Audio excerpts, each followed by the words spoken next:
Okay, the share will deal with Parshas Zachor. Parshas Zachor contains in it. It's in Parshas Kiseitse, the end of Kiseitse.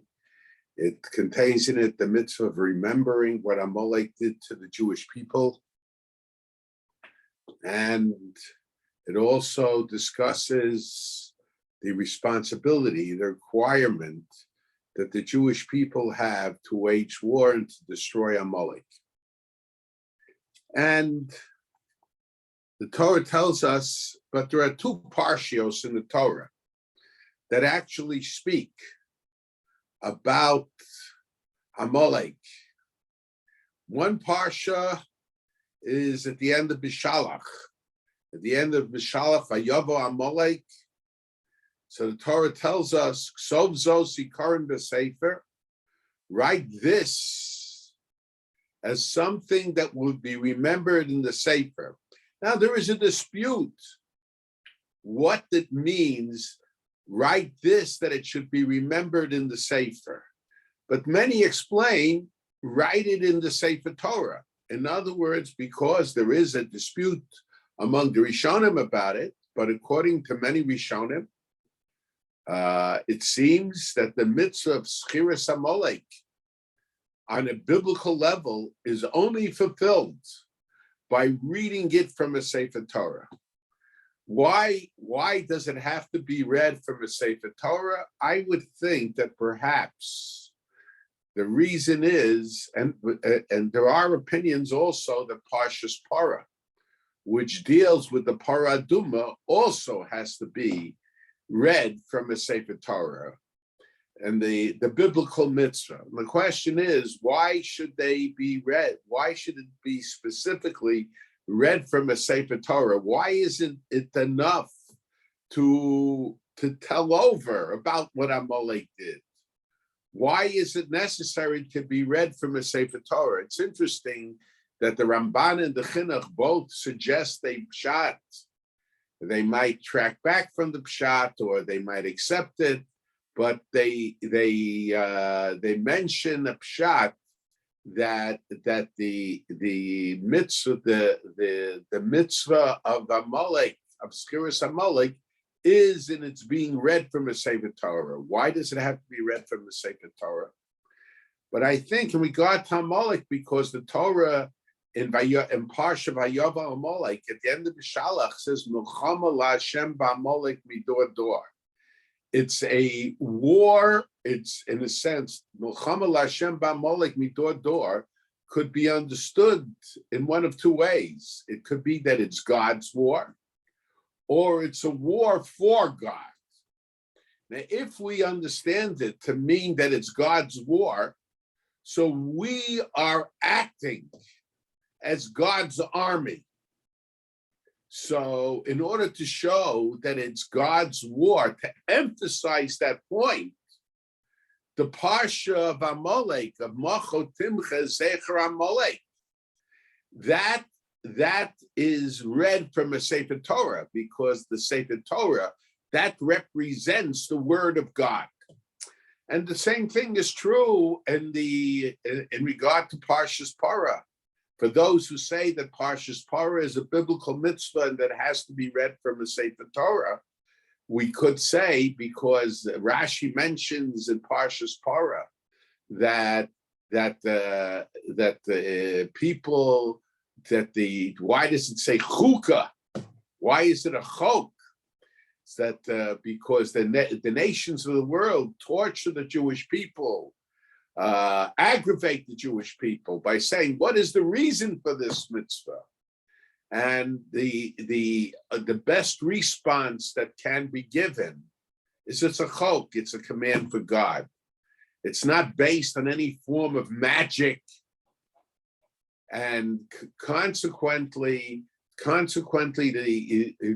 when at whatever period of time it was supposed to be read biblically, it should be read from a Sefer Torah, because Torah represents more than anything else the word of God. And chok, the ultimate chok, is the idea is that it's the word of God. So having it read from a Sefer Torah those who required that it be read from a Sefer Torah, it could be understood on that basis. Anyway, but so it says there in Parshas B'Shalach, at the end of Parshas B'Shalach, it says, Ksov Zosi Karim B'Sefer, write it as a remembrance in the Sefer. There are other pshatim. Some say it has reference to a book that we don't have anymore, Sefer Mochemes Hashem, whatever it is. But I'm just mentioning the possible pshatim. And the Simba Asne Yeshua, and place it in the ears of Yoshua. Now the question is, why does it mention both? After all, Moshe Rabbeinu gave over the whole Torah to Yoshua. We say in Pirkei Avos, Moshe Kibul Torah Misinai Sar Yoshua. So why does it say Moshe that the Ksov Zosikarim B'Sefer V'Sim Bas Yeshua? So the Brisker Rav in his Parish and Chumash, he says that the or Skudushman Chumash, I should say.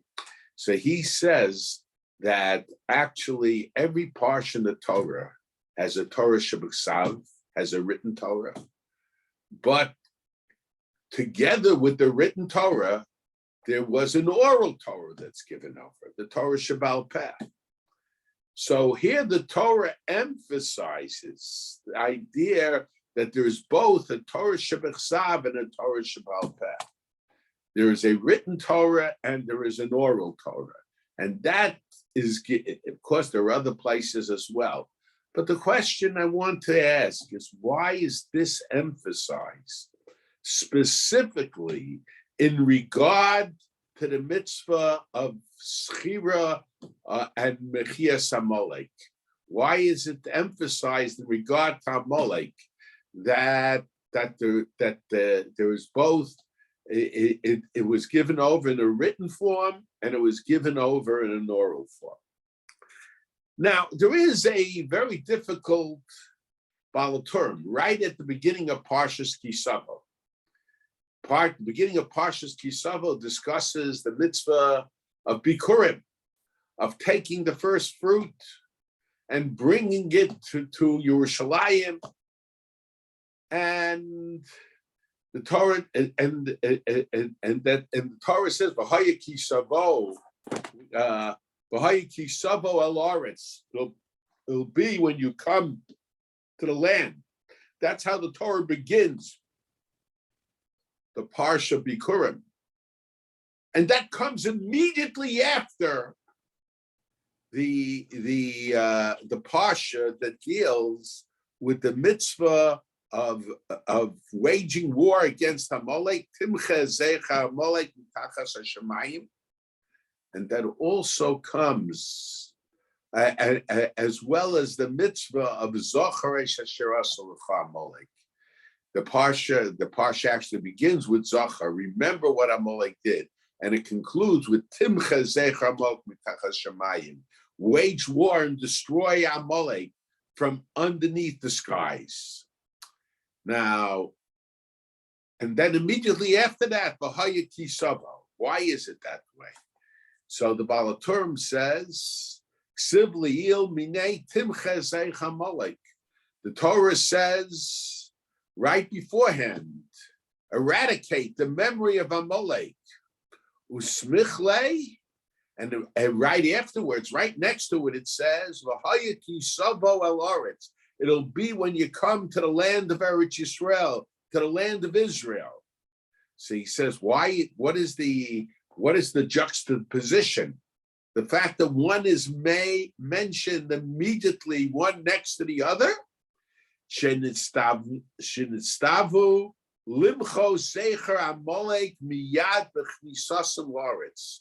We are commanded to destroy Amalek miyad, right away, when we enter Eretz Yisrael. And all the commentaries on the Balaturim are somewhat troubled. First of all, but that to me, that's not such a serious question. Bikurim,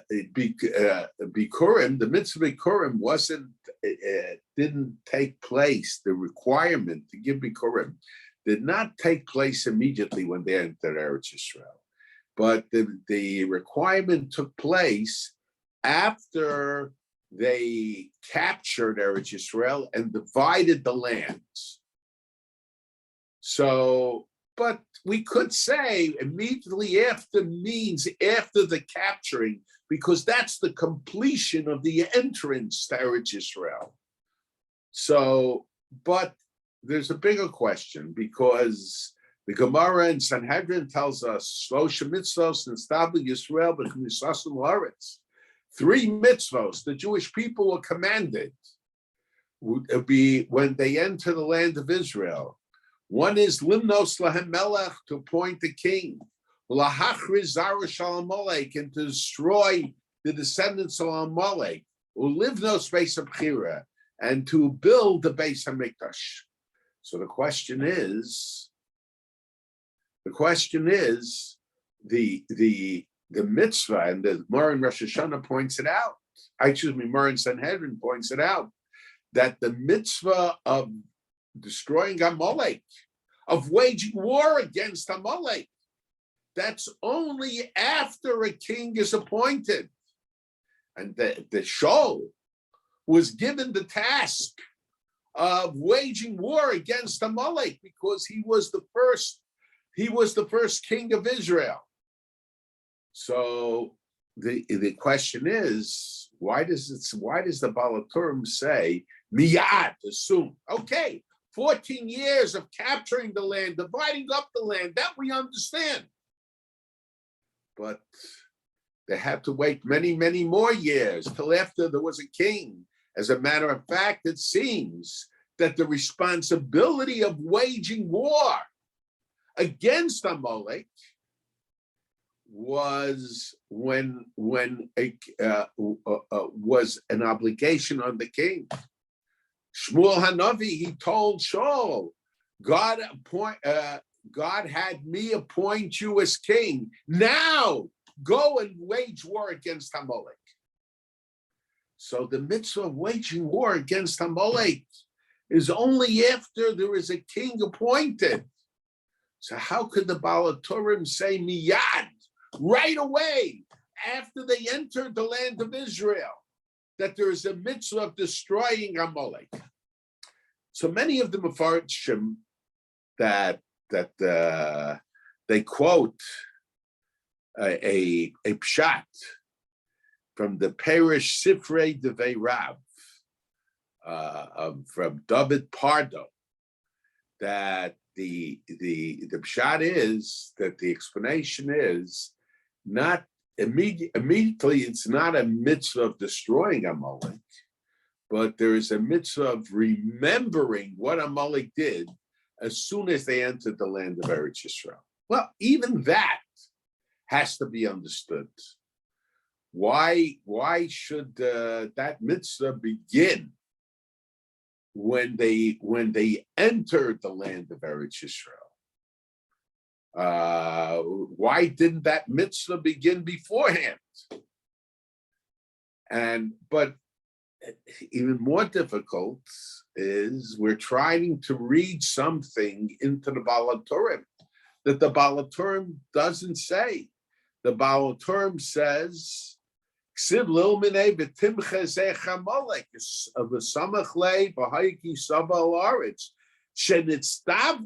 commanded limcho zera Amalek, zecher Amalek, to eradicate the memory of Amalek miyad, right away, when we enter the land of Israel. So it's pretty clear in the Baal HaTurim that when we say the mitzvah begins right away when they enter the land of Eretz Yisrael, he's not talking about the mitzvah of remembering what Amalek did, but he's talking about the mitzvah of waging war. You have to initiate the process of waging war against Amalek as soon as you enter the land of Eretz Yisrael, maybe as soon as you complete the task of entering the land of Eretz Yisrael. So we have to understand it. Now, there is a chinuch. The chinuch says that women are not required in the mitzvah of schiras Amalek. In the biblical mitzvah of schiras Amalek. Why aren't they required in the biblical mitzvah of schiras Amalek? Because women under normal circumstances are not required to participate in the war against Amalek.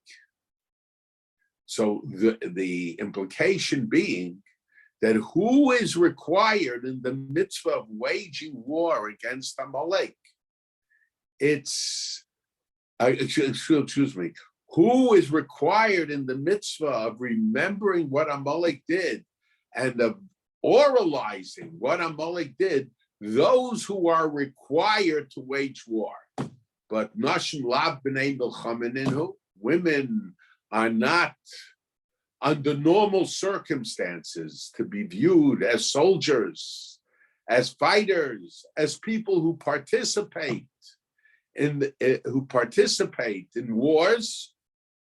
So consequently, they don't have the obligation of remembering what Amalek did. That's the opinion of the chinuch.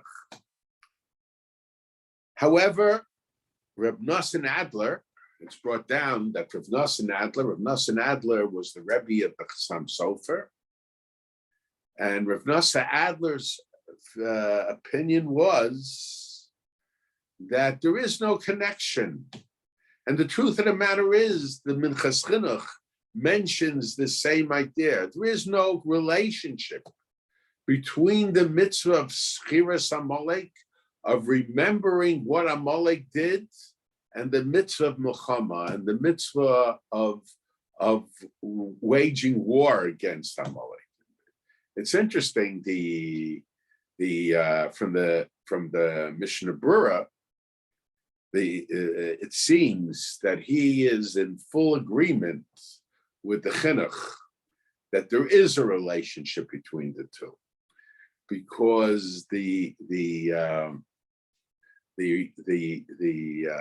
Magen Avram says that you could fulfill the biblical mitzvah of schiras Amalek, of remembering what Amalek did, either with the Parsha Vayava Amalek, which is what we read on Purim, and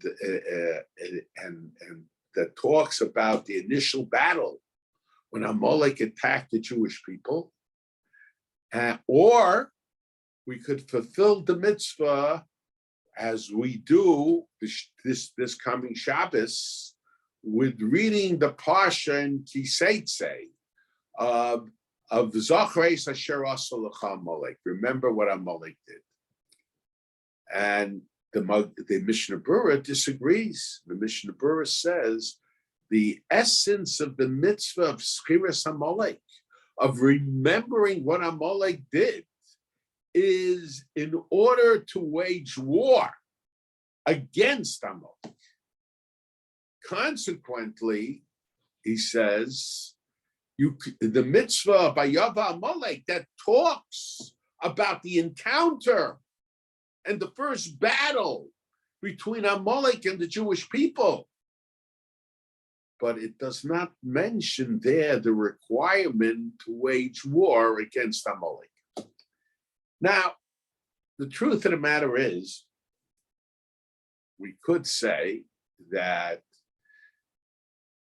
there is a relationship in any case. In other words, because if it's not fresh in our mind, and if we don't recognize what Amalek did to the Jewish people, if we forget, and we see how fast people forget what Amalek did to us, so we will be less determined to wage war against them, even when we are commanded to do so. But besides that, the Parsha, at the end of the Parsha, Vayava Amalek, it says, Milchama Lashem Ba'Amalek Midor Dor. There is a war, La Hashem, I mentioned before, it could be understood in one of two ways. La Hashem, for God, or it's God's war. So if we say, certainly if we say that it's to be understood that it's a war for God, so implied in this Parsha is the fact that there's a mitzvah of waging war against Amalek. Since there's a mitzvah of waging war against Amalek, which is implied in the Parsha, we can say that the Parsha itself tells us about the responsibility we have as a result of that initial attack that Amalek did to the Jewish people.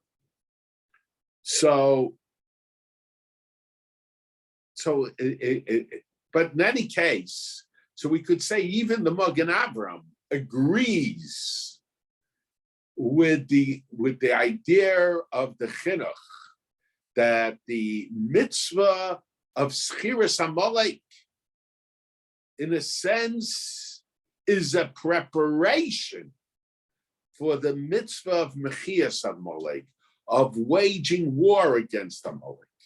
And the Rambam in the Sefer Mitzvahs points out that Shmuel Hanavi, when he told Shaul about that it's his responsibility to wage war against Amalek, he made reference to the fact that Amalek attacked the Jewish people when they went out of Egypt.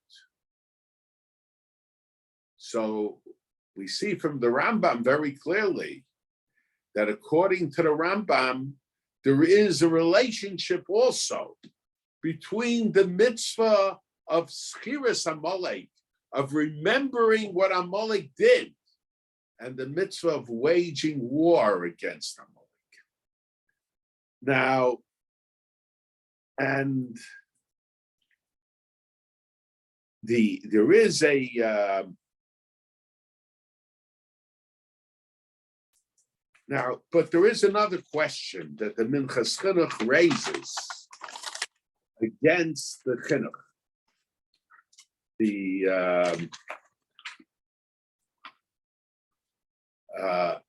The Mishnah in Sota tells us that a Mechemes Mitzvah, a war of Mitzvah, Hakol Yotzim, everybody goes out to war. Afilu Chasan Mechupaso v'Kala Mechedra. Even a Chasan and a Kala, who generally are not required to go to war. Even a Chasan generally is not required, but if it's a Mechemes Mitzvah, if it's a war of mitzvah, he's required to go to war. But it says v'kala mechedra, and the kala also has to go out to war. In those days, the kalas were always women, so we see that women are required. Now, Mechemes Amalek, the war against Amalek, that was certainly a Mechemes Mitzvah. It's one of the Rambam mentions that there are three Mechemes Mitzvah. Mechemes Shivamin, the war against the 7 nations. The Mechemes Amalek, the war against Amalek. And Mechemes Yisrael Miyat Shoah Sheba Alehem, and the war of the Jewish people against an enemy who attacks them. And the Ramban adds a fourth one. The Ramban adds a war to capture Eretz Yisrael. So, but Mechemes Amalek is certainly a Mechemes Mitzvah. According to many, it applies only if a Navi tells us to do it. But we have a divine signal that it's time to fight Amalek.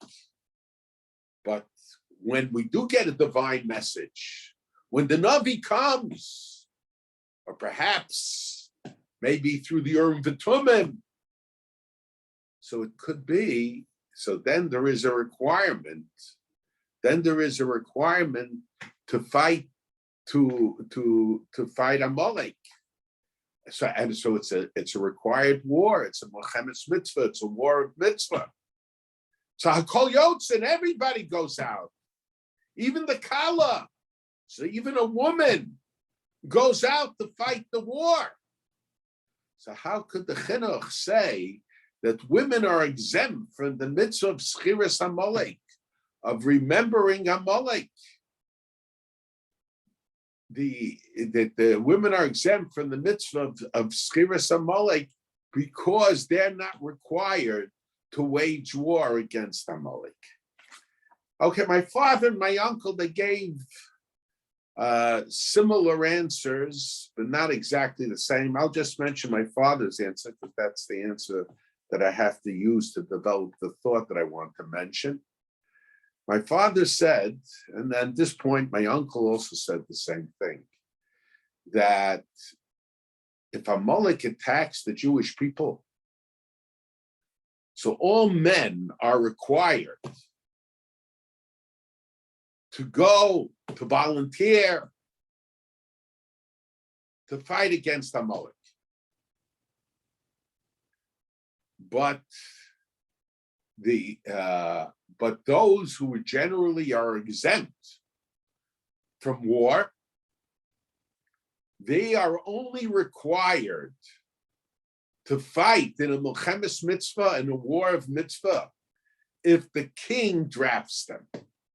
And the king should, that part my father didn't say, I'm adding that, the king only drafts them if there is a requirement to draft them. You see, Asa was punished because he drafted Talmidei Chachamim. Now, there is proof from the Yerushalmi that Hakol Yotzin, everybody goes out to war. But apparently, there wasn't the need at that time for the Talmidei Chachamim to participate in the war. So Asa was punished because he drafted people who regularly were exempt from going to war, and it was not necessary, and they were not necessary for the war effort. So the same, my father said in regard to women, that women have to go to war against Amalek only if the king drafts them. But my father, I remember the shir, he gave this shir in 1967. And this was at the end of the shir, and he says, and that answers the Minchas Chinuch's question against the Chinuch. And the question is, it doesn't really answer the question because ultimately, if the king does draft them, they do have to go to war. So the way I understood what my father meant was, in other words, the men are always in the reserve to fight in the war against Amalek. We have the reserves. The reserves, you're not on the battlefield, but you are ready to be called up. So the men who generally are required to go to war, they were constantly in the reserves. Women were only went to war if they were drafted and if because the circumstances demanded that they be necessary for the war effort. So we could suggest, but men are constantly in the reserves. Now, what I want to suggest is that, in other words, the Balaturim, he felt like the chinuch. So the women only, just finish answering the question. The women were only required in the midst of Schiras Amalek when they were drafted into the army. If the circumstances were such that they were necessary for the army and the king drafted them into the army. But otherwise, they were exempt from Schiras Amalek. The men who were considered to be constantly in the reserves for Milchemes Amalek, for the war against Amalek, they had the requirement of Schiras Amalek, of remembering Amalek, for whatever the period of requiring of oralizing what Amalek did, whether it was once a year, as the Rosh says, or once in a cycle of the reading of the Torah, as the Chinuch says, whatever the period of time that it was required, that was a requirement. That was a requirement on the men, because the men were always in the reserves for fighting the war of Amalek. Now, but what's the connection? In other words, in a sense, the war of Amalek, the effort of the war doesn't begin with going out to the battlefield. The war against Amalek begins when we focus on what Amalek did to the Jewish people. That's why, according to the Chinuch, there is a special connection between the war of Amalek and remembering what Amalek did. In a sense, the men who were in the reserve against Amalek, even if there wasn't a war against it, there won't be a war against Amalek 100 years from now. But they are required because they have the responsibility of ensuring that when the time comes, when the Navi tells them that it's time to fight Amalek, they have the responsibility of preserving knowledge of why we have to fight Amalek. So it's the men who have that constant responsibility. So the Balaturim saw, we could suggest, that the mitzvah of Schiras Amalek is like initiating the process of going to war against Amalek. The war doesn't just start the day you get on the battlefield. We see that if we wait till people get on the battlefield, you're at a very big disadvantage. So the war could start 100 years beforehand through the mitzvah of Schiras Amalek. To a certain degree, I don't know in terms of the minyan ha-mitzvos, but to a certain degree, Schiras Amalek is part or connected to the mitzvah of waging war against Amalek. Now, so what we could say is, in a sense, that Schiras Amalek, since the war, waging war against Amalek could be 100 years before you go out into the battlefield, 1,000 years before you go out to the battlefield. But to a certain degree, the concept of Mesorah plays a major role.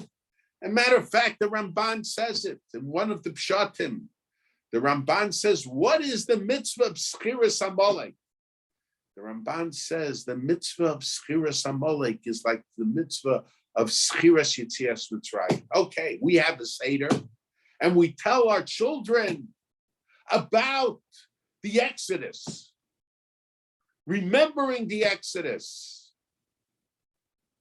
But the Ramban says the mitzvah it's not just a mitzvah of telling our children. In a sense, it's a mitzvah of preserving knowledge of what happened in Egypt. And he says the same thing is true about Schiras Amalek. It's to tell your children and to tell others, because we have to preserve the knowledge. We can't say it was something that was just something of the past. Zachor asher asa lecha Amalek. Remember what Amalek did to you. Now, and it's very interesting. So in other words, it's part of the process. This is part of the process. The mitzvah of Schiras Amalek is a mitzvah of Mesorah, of giving over. Since the essence of Schiras Amalek is a mitzvah of Mesorah, we could understand why in this parsha of Schiras Amalek, the Torah tells us about Torah Shebechsav and Torah Shebal Peh. Because especially when it comes to Torah Shebal Peh, even much more so than Torah Shebechsav, is the essence of the Mesorah. Torah Shebechsav, you can take the book out, you can take a chumash out, and you learn it. Torah Shebal Peh is something that has to be given over from father to son, from Rabbi to Talmud, from a teacher to a student. It's given over from generation to generation. And Schiras Amalek, what Amalek did to the Jewish people, also has to be given over from generation to generation. And so, but the question is, why is it that the Torah, Moshe had to tell Yehoshua even beforehand about the responsibility, about Amalek, about the destruction of Amalek, about what Amalek did. The symbols that Yehoshua put it into the ears of Yehoshua. But the question is, it seems from the words of the Baal HaTurim that for everybody else, the mitzvah began only after they entered Eretz Yisrael. Question is, why is it that the mitzvah of Schiras Amalek was not a requirement when the Jewish people were in the desert? And I think the answer is very simple.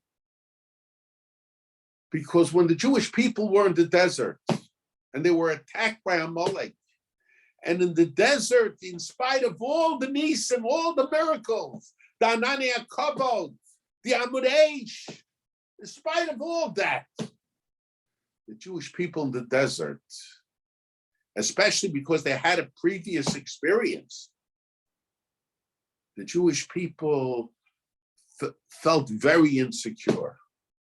There wasn't a need to require it.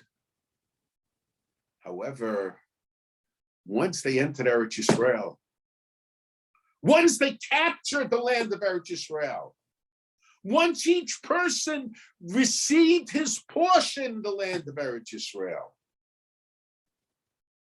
once a person became very comfortable, they did not want to give up that comfort. They did not want to worry. And because of that, there was a likelihood that they did not want to focus on their vulnerability. Now we have a question. One of the most, as a young boy, the mitzvah of Mechias Amalek very much bothered me. And I read that my cousin, Hagon Rabbi Lichtenstein, he wrote also that he had trouble with how to understand the mitzvah Mechias Amalek, waging war against Amalek. And it seems that bothered him a lot. And then he decided, everybody knew what the great Rachaman, how merciful, how sensitive Reb Chaim was. And he says, if Reb Chaim didn't have trouble, I read this in an article that he wrote, if Reb Chaim didn't have trouble, he shouldn't have trouble either. In other words, we look at our Rebbeim. I don't know, I was not so, it bothered me even with that answer. Although it was very true what he said. And I asked my father,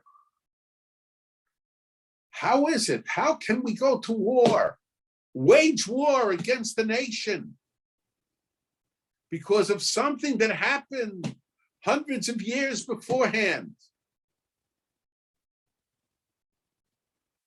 And my father generally was more pacifistic than I am.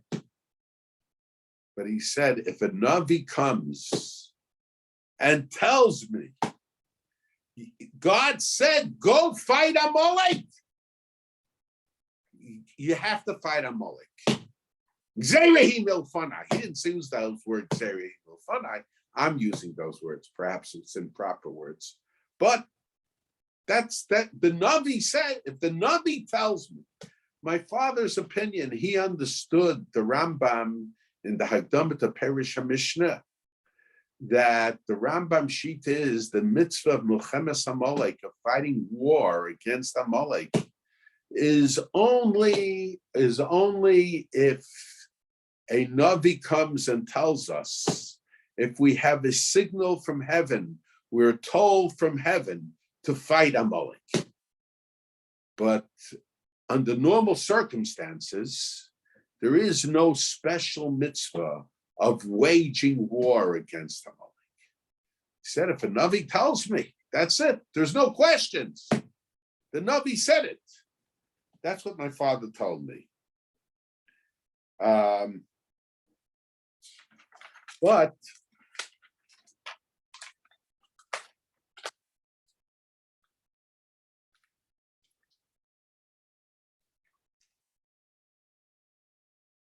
I want to suggest a possible shot. Now, it could be on the basis of my father's shot.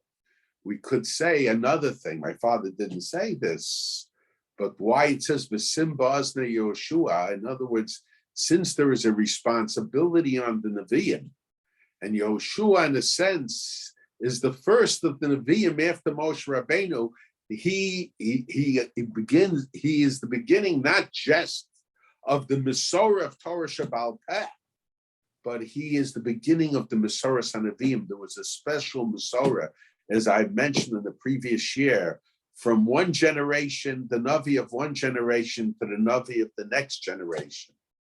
So since it was the responsibility of the Navi to tell the Jewish people about their requirement, or to tell the Melech about their requirement to when to wage war. So could be that that's why it was Simbas Ne Yoshua, because Yoshua represents the line of the Nevi'im, the line of the prophets. However, I want to suggest, and my father said that if you take a look at the Haftorah this week, Pakadati, God said, I remember. Pakadati means remember. And Zachor also means remember. What is the difference between Pakadati? When God said to Shmuel, Pakadati, I remember what Amalek did to the Jewish people, as opposed to Zachor. My father said, Pakadati is when there is an event at this time that reminds God figuratively of a past event. There is a connection between the present and the past. Why was a Navi necessary? My father said a Navi was necessary because by Amalek it was as hachatoim Amalek. Only when Amalek acted wickedly would there be a war, a mitzvah to wage war against Amalek. So when Amalek acts in the manner of their ancestors who attacked the Jewish people in the desert, then the Navi comes and tells them it's time to wage war against Amalek. But if the Navi doesn't tell us, so we can't assume that Amalek, that there is a mitzvah of waging war against Amalek at this time. Now,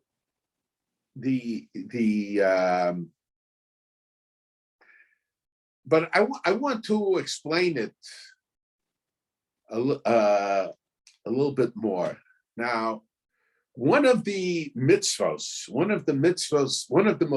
mitzvah, one of the three wars of mitzvah is Milchemes Yisrael miyad sor sheba aleim, the war of the Jewish people from an enemy who attacks them.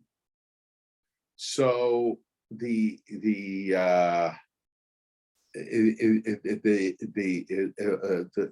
from an enemy who attacks them. Now, the mitzvah of waging war against an enemy that attacks, it's very logical. But if it's called Milchemes mitzvah, there has to be a mitzvah somewhere in the Torah. And the question is, where is that mitzvah? Mitzvah of waging war against the seven nations. Hachrein tachrime. Eradicate them, destroy them. The mitzvah of waging war against Amalek. Mochel timcha zecher Amalek. But the question is, where is the mitzvah of waging war against a nation that attacks us? We know. It's logical. It makes sense. Couldn't make sense otherwise. But where is the mitzvah contained? My father said that it's contained in the Medrash Tanchuma. Medrash Tanchuma says in Parshas Pinchas, Soror es hamidyanim kitzorim hein lachem. Harass the Midianites because they harass you. And the Medrash Tanchuma says, Mikan, haba laharcha hashkem lahargo. If somebody gets up to kill you, you kill him. Now we know there are other cases of haba laharcha hashkem lahargo. By machteres, if somebody sneaks in the middle of the night into your house under certain circumstances, you can kill him because he's going to kill you. So, but that's besides the fact that the question is a mitzvah, it's a reshus, but that has to do with an individual. But Soros and Midyanim, that's the nation. If a nation attacks me, I can attack the nation.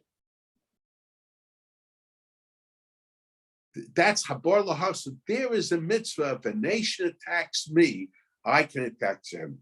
Milchemes Yisrael, the war of the Jewish people, miyad sor sheba aleim, from the enemy who attacks them, who comes on them.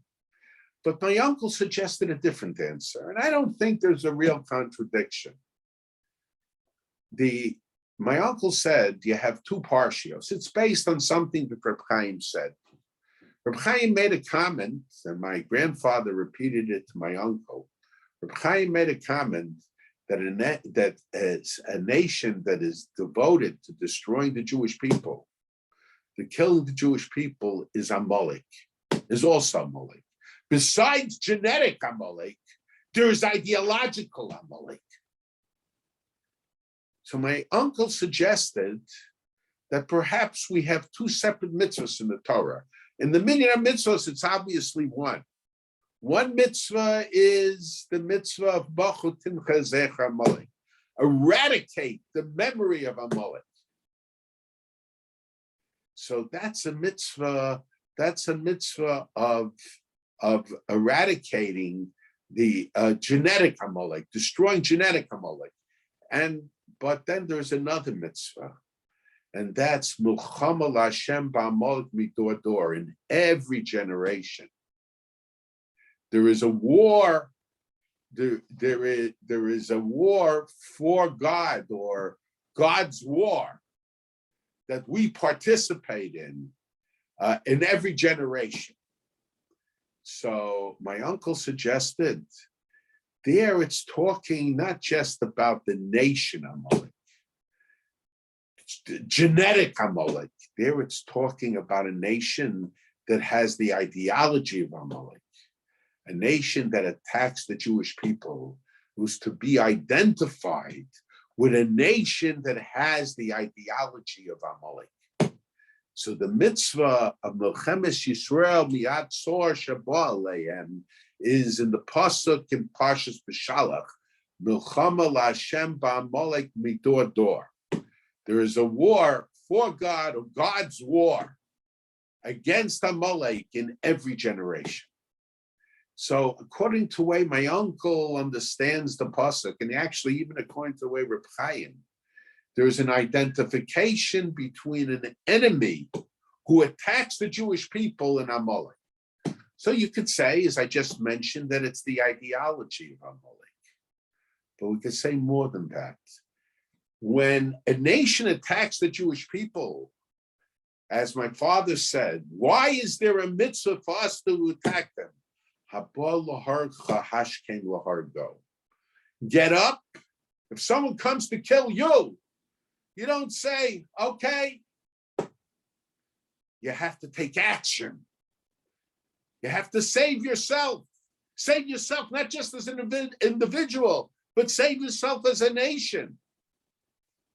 So that's the mitzvah of Milchama L'Hashem. So in other words, we could suggest, as my father said, there is a requirement by Milchemes Amalek, genetic Amalek, to get the tziva, a command from a navi, from a prophet, to wage war against Amalek. Why is it necessary? So my father said, because it's as Harishayim as Amalek, the wicked Amalek. Only in a generation when Amalek is wicked, when it's following the tradition, the heritage of its ancestors. But I think it's more than just that. I think we need a Navi to tell us, how do we know that someone is going to attack us? How do we know that they want to kill us?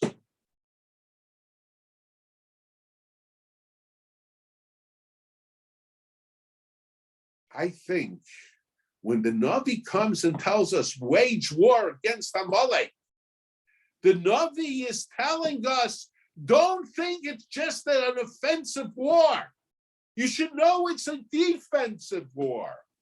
Because I am telling you, Baruch HaKodesh, I am telling you on the basis of the command of God, that if you don't destroy Amalek first, Amalek is going to come out and try to destroy you.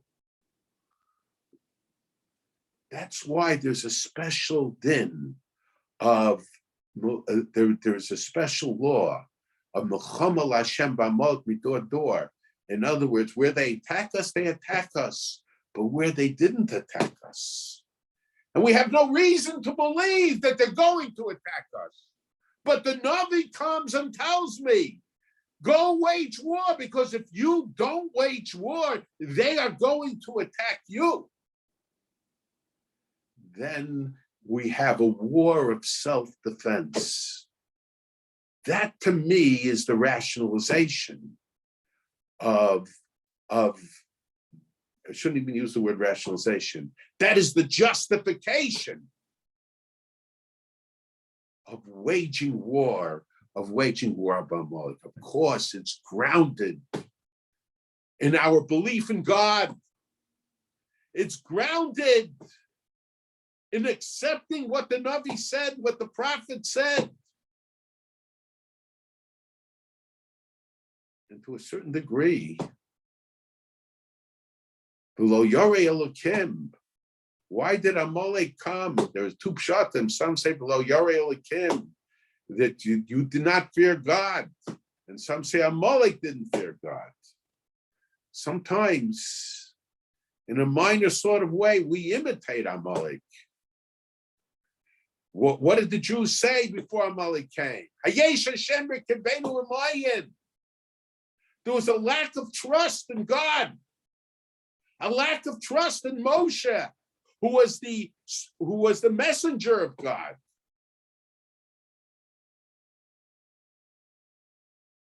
A matter of fact, they say in the name of Nachman Breslover that the gematria of Amalek is Safek, if you have doubts. In other words, Amalek causes us sometimes, his ideology is one that causes people to have doubts in what we're told by God, if we are affected by Amalek. So in any case, it's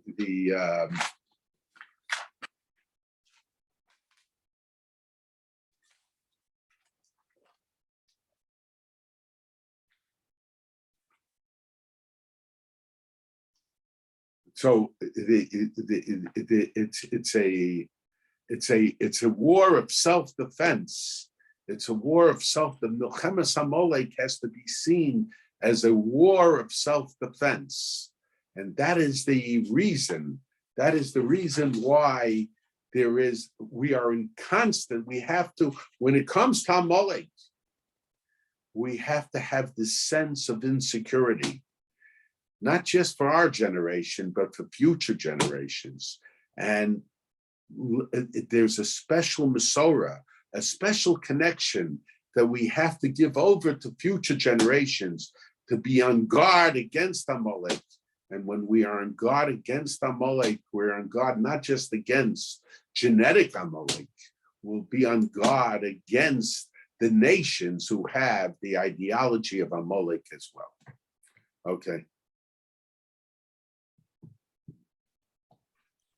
Okay, thank you. If anyone has questions, put it in the chat. What is the difference, or why is it unique between what Amalek did and what other nations did?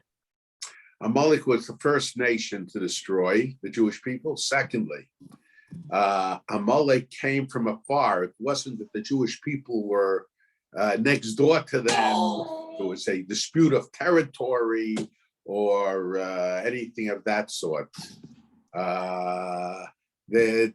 are Maimorei Chazal that imply that Amalek wanted to postpone, actually the Baal Turim, wanted to postpone the Jewish people from going to Eretz Yisrael, but it seems that Amalek just came from afar, had no reason to attack the Jewish people. They had no encounter with the Jewish people. It's just that they picked on the Jewish people. According to one medrash, it was Esav who advised his grandson Amalek to plan to attack the Jewish people. And it's another thing that we could say. I did suggest at one time that why here there's a Simbas Yeshua, it's part of a special Masorah, because Amalek also has a Masorah of anti-Semitism that's given over from generation to generation. So there's a special emphasis on the Masorah of what Amalek did, because Amalek has a Masorah that it gives over from generation to generation of anti-Semitism. If anyone else has a question, please put it in the chat.